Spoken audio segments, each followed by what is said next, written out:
Bonjour à tous, bienvenue sur Ouajab Media. Voilà, comme vous le constatez, nous sommes au niveau d'Adjamé où il y a eu les émeutes hier et nous sommes venus constater les dégâts. Les machines sont passées par là, effectivement. Là, nous sommes en plein dans les décombres. Je dirais sur les décombres. Vraiment.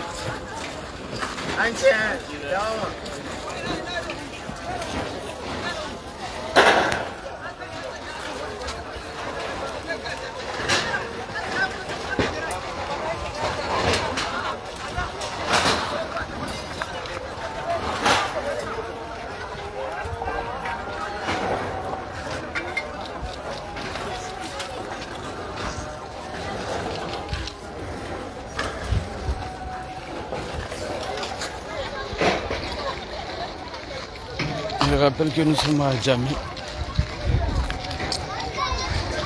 non loin du groupement sapeurs-pompiers militaires.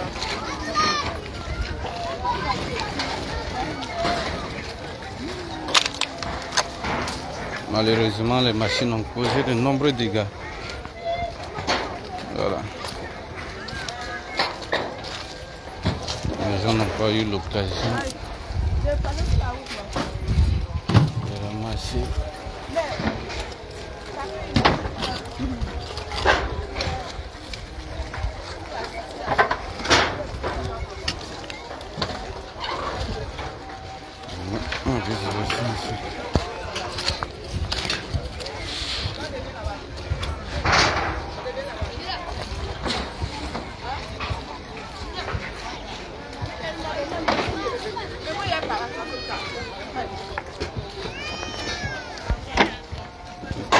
Merci.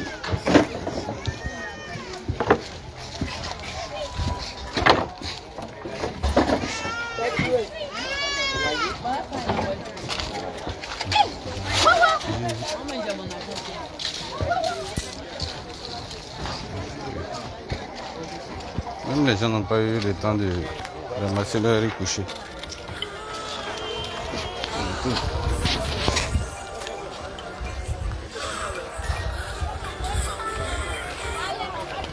Alors,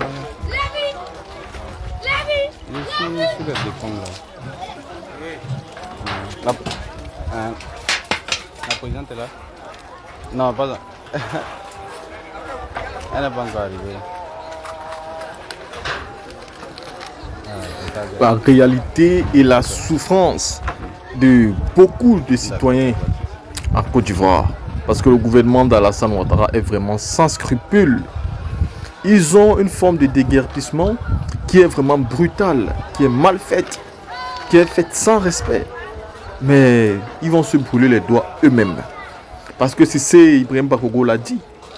Il a été envoyé et nommé comme ministre-gouverneur d'Abidjan pour faire le ménage. C'est-à-dire Alassane Ouattara lui a dit: je te nomme, monsieur, vas-y, casse tout. On s'en fout de savoir qui a droit et qui n'a pas droit. Casse tout. C'est moi qui paye les factures. Vraiment, ça fait pitié. Et lui, il est en train de payer cher tout ce qu'il est en train de faire aujourd'hui dans le lycée d'Abidjan. Et c'est le début. Parce que ce qui va se passer pendant les élections et avant les élections ne sera que de leur propre faute. La team, vous-même regardez en image tout ce qui se passe en Côte d'Ivoire.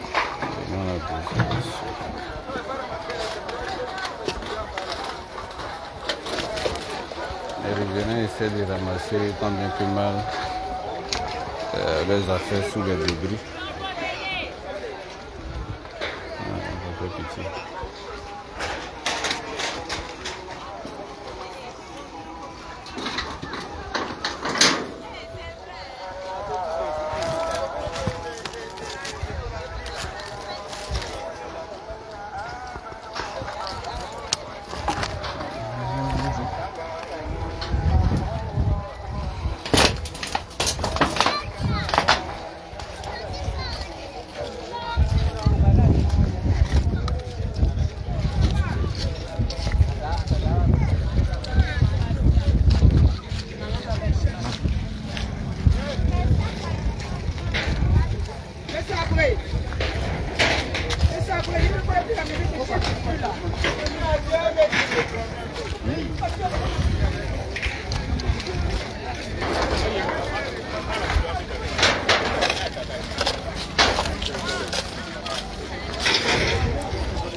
Je rappelle qu'il y a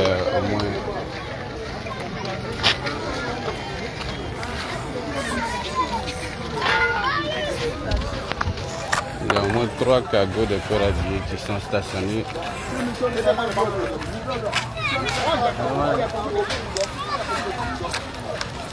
Sur la route là. Devenez là.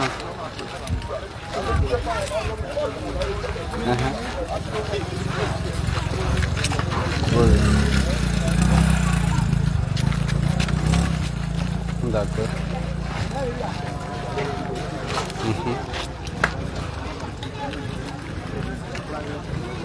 D'accord. Il n'y a pas de souci.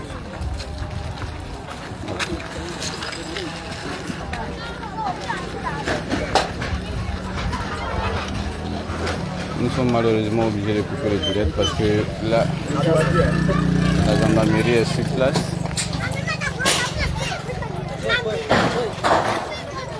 On risque de confisquer nos appareils. Nous allons mettre fin au direct. Alors.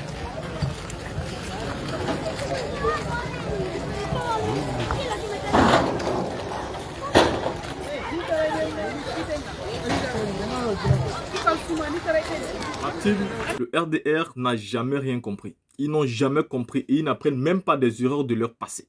Voici un parti politique qui a posé des mêmes actes à Jesco, qui a imposé des mêmes actes à Boribana. Les peuples sont sortis, certains sont même allés dormir sous des ponts. Ça a pris des semaines, voire des mois pour que ces peuples se remettent. Aujourd'hui, ils sont en train de poser les mêmes actes aujourd'hui à Djamé, où les populations sont en train de vivre le même calvaire. Je vais vous montrer ici, vous l'avez vu ici dans une vidéo que je viens de vous afficher ici, la souffrance des populations d'Adjamé aujourd'hui. Moi, j'ai dit, même si vous prenez de l'argent, faites les choses de manière différente. Mais on ne peut pas être un dirigeant aussi sans cœur. Surtout que quand on fait un développement, on fait ce développement pour le peuple. Et si pour faire un développement pour le peuple, on doit tuer la majorité de son peuple, mais il y a un problème. Et j'entends certains qui disent, on a donné l'argent au chef du village, ou ceci. Mais les chefs du village ne sont pas forcément ceux-là qui ont droit à tout. Ça veut dire, c'est comme si vous nous dites aujourd'hui que si on venait donner l'argent à Alassane Ouattara, il avait le droit de vendre tout le pays. Mais non, on ne peut pas, vous ne pouvez pas accepter ça. Le chef du village peut même prendre tout l'argent et les populations sortent quand même. Ce n'est pas parce que vous avez versé l'argent dans les comptes bancaires des chefs que les populations doivent forcément accepter ça. Les populations ne doivent pas accepter ça. Vu que ces populations ont leur terrain, ils ont leur héritage. Le chef est là pour faire régner la paix, pour faire régner l'ordre, pour régler les conflits villageois. Mais là, vous ne pouvez pas partir imposer à un peuple, soit on a versé l'argent à vos chefs du village, alors on peut vendre vos terres et puis c'est basta. Ben non, vous ne pouvez pas vendre leurs terres et c'est basta. Surtout qu'on apprend ici que dans la distribution de l'argent, certains chefs ont accepté et d'autres ont refusé. Où il y a toute la confusion aujourd'hui par rapport au problème qui est en train de se poser aujourd'hui à Djamé. Mais vous ne pouvez pas chercher à développer dans une guerre pareille. Comment vous pensez même que ce développement pourra aider, pourra être à bon escient pour le peuple? Vous ne pouvez pas venir détruire les villages des gens. Vous savez, j'ai l'habitude de le dire ici, Abidjan, c'est le village de quelqu'un. Toutes les villes d'Abidjan sont des villages de certaines personnes. Aujourd'hui, eux, ils n'ont plus de village. Quand vous allez retirer ceux qui sont dans leur village et faire de leur village une grande ville avec de grands ponts, une grande route, où eux, ils n'auront plus de village. Ils ne sauront plus où aller rester. Ça sera terminé. Ils ne pourront même plus avoir où ils ont le droit de faire quoi que ce soit. Vu qu'Alassane Ouattara est conscient qu'il n'a pas de village en Côte d'Ivoire, il veut mettre tout le monde au même niveau que lui. Parce qu'il n'a pas de village en Côte d'Ivoire. Tout le monde dit que son village est haut. Il n'a pas de village en Côte d'Ivoire. Alors il veut mettre tout le monde au même pied que lui. Les gens me parlent d'Odjené, mais il s'en fout complètement d'Odjené. Le mec qui vient du Burkina Faso, il s'en fout qu'Odjené soit développé ou pas. Son objectif, c'est de faire en sorte que tous ceux qui ont des villages puissent ne plus en avoir. Et même vous qui aujourd'hui vous vous réjouissez de voir les villages des autres personnes détruits, sachez qu'on arrivera forcément chez vous. On arrivera forcément chez vous. On détruira aussi au nom du développement. On détruira vos racines. On viendra creuser vos cadavres. On viendra finir avec vous de manière totale. Il faut que tout le monde se lève, comme le président Laurent Gbagbo l'a dit. Il n'y a pas de combat pour seulement des partis politiques. Et les populations d'Adjamé ont commencé à se lever hier. Mais une fois de plus encore, seules. La team, dites-moi ce que vous pensez. On se voit pour une autre vidéo.